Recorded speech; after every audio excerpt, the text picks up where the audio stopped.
Salut à tous, bienvenue sur Keres Radio pour ceux qui nous écoutent et bienvenue sur ma chaîne YouTube pour ceux qui regardent la vidéo en replay.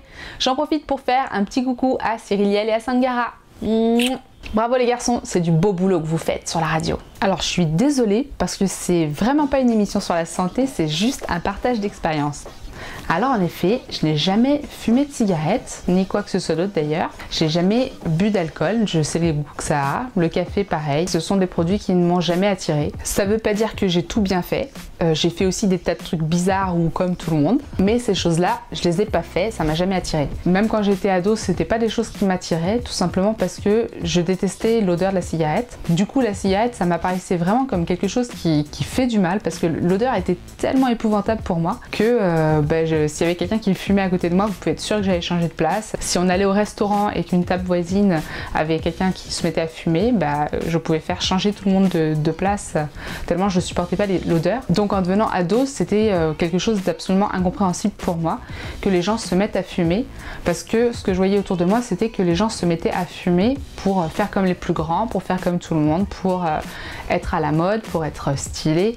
Et c'est vrai que ça me parlait pas du tout parce que je comprenais pas pourquoi est-ce qu'on faisait une chose qui était vraiment très désagréable pour se valoriser. Je voyais pas ce que ça apportait de valorisant et c'est vrai que je voyais pas les gens qui fumaient de façon plus valorisante que d'autres. Et donc j'ai eu le même rapport à l'alcool, c'est quelque chose qui me dérangeait beaucoup moins puisque évidemment on n'a pas l'odeur, mais voilà, c'était quelque chose qui m'attirait pas, le goût était vraiment répulsif pour moi. Je me rappelle même quand je devais avoir 8 ou 9 ans, j'étais en CM1, je faisais déjà des cours à ma mère parce que ma mère fumait, où je lui expliquais comment la nicotine remplace l'oxygène dans les globules rouges et comment ça entraîne une dépendance et ça fait que ça affecte aussi nos besoins en oxygène et donc ça altère le vieillissement de la peau et puis tout un tas de problèmes de santé.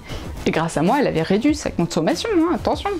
Ce n'est pas que je n'ai pas été exposée à ces choses-là. Mon meilleur ami, quand j'avais 15 ans, fumait des joints, fumait des cigarettes et il m'avait même appris à rouler des joints pour que je puisse lui en faire à lui et à nos autres potes quand eux étaient trop shootés pour pouvoir les faire eux-mêmes. Donc je savais même rouler des joints. Et c'est sûr que quand on grandit avec cette vision des choses, il faut avoir confiance en soi, il faut avoir le courage de ses opinions parce qu'on va un petit peu à contresens des autres. Lorsque vous sortez avec vos amis et que tout le monde commande des verres d'alcool différents et que vous êtes la seule à prendre un jus de pamplemousse, il faut avoir les couilles de refuser parce que c'est quelque chose qui est inhabituel et qui va pas forcément être compris. Je pense que c'est important de faire en sorte que nos différences ne nous divisent pas. Même si vous n'avez pas les mêmes choix de vie que les gens qui sont autour de vous, vous pouvez très bien vous entendre avec eux quand même, rigoler, avoir des tas de sujets d'entente et de discussion qui sont tout à fait autres et qui font que votre différence, finalement, ne divise pas, ne sépare pas et apporte une richesse.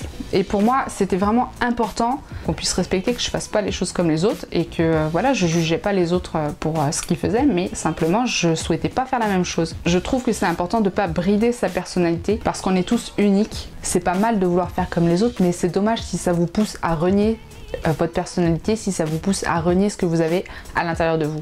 Puis quand je suis partie au lycée, j'ai déménagé de France, je suis partie en Afrique, au Tchad, et je suis arrivée dans un lycée où les jeunes ne fumaient pas, ne buvaient pas. C'est une société qui est plutôt musulmane, donc c'est vrai que ces choses-là étaient mal vues, et en tout cas c'était mal vu par ma bande de potes. Et là je me suis dit, waouh, des gens qui pensent comme moi, tout un univers où j'ai le droit d'être ce que je suis. Du coup ça a vraiment eu une influence importante dans ma vie parce que ça m'a vraiment permis de croire en moi et de me dire que même si je fais pas comme tout le monde, j'ai le droit de le faire. Chacun a le droit de faire comme il veut, comme il le sent. Il n'y a pas des gens qui font des choses mieux que d'autres, c'est simplement qu'on a le choix, mais que c'est important de pouvoir faire son choix à soi. C'est vrai qu'après en grandissant, mes intérêts se sont toujours portés sur qu'est-ce qui peut améliorer notre corps, qu'est-ce qui peut le booster, qu'est-ce qui peut l'amener à son plein potentiel. Voilà, donc c'était plutôt du côté de la santé et c'est sûr que j'ai ma personnalité. Et c'est pas bien ou c'est pas mal, c'est juste qu'on est tous uniques et que c'est important de s'écouter et de pouvoir suivre ce qu'on est, de pouvoir suivre son cœur. Parce que je pense que c'est vraiment ça qui nous fait nous sentir épanouis. J'ai plein d'amis qui boivent et qui se trouvent ça super cool de boire. Une bière, un cocktail. Faut dire aussi que dans tous les films qu'on regarde ou dans les médias qu'on regarde, la consommation d'alcool et de drogue est toujours vachement valorisée. Donc ça nous incite un petit peu aussi à voir les choses de cette façon-là. Après, je trouve que ça reste un choix. Ça reste le choix d'un regard qu'on a bien voulu porter sur ces choses-là. Et c'est tout. C'est rien de plus que ça. Moi, je suis fière de me sentir hyper cool quand je bois un jus de pamplemousse, quoi. Et alors, quand je bois un smoothie ou un jus vert, mais je vous raconte pas, quoi. Mais je me la pète. Au niveau santé, si vous pouvez éviter de tomber là-dedans, si vous arrivez à éviter ces stimulants, évidemment je peux que vous conseiller d'essayer. Je trouve qu'à notre époque, on a déjà un rapport à ce qu'on met dans notre corps qui est suffisamment compliqué, qui est énormément dans la stimulation. Le sucre blanc, les produits raffinés, la surabondance d'aliments autour de nous, c'est déjà tout un challenge. Donc si on peut éviter d'y ajouter des poisons, bien sûr ça peut être que bénéfique pour nous, ça peut être que positif pour notre santé. Après, si vous avez envie d'arrêter mais que c'est difficile pour vous, j'ai envie de vous dire, ne vous faites pas violence non plus. La vie fait qu'on en est là où on en est. Le tout, c'est de jongler avec tout ça sans trop se culpabiliser. Ça nous aide à aller vers ce qu'on estime être le meilleur pour nous-mêmes.